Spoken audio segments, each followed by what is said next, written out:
சா கீர்த்தனா என்னும் நான் சட்டப்படி அமைக்கப்பெற்ற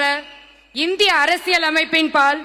உண்மையான நம்பிக்கையும் மாறா பற்றும் கொண்டிருப்பேன் என்றும்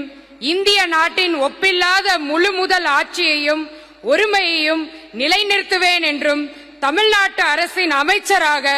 உண்மையாகவும் உளச்சான்றின்படியும் என் கடமைகளை நிறைவேற்றுவேன் என்றும் அரசியலமைப்பிற்கும் சட்டத்திற்கும் இணங்க அச்சமும் ஒரு தலை சார்பும் இன்றி விருப்பு வெறுப்பை விலக்கி பலதரப்பட்ட மக்கள் அனைவருக்கும் நேர்மையானதை செய்வேன் என்று ஆண்டவன் மீது ஆணையிட்டு உறுதிமொழிகிறேன். நான் சா கீர்த்தனா என்னும் நான்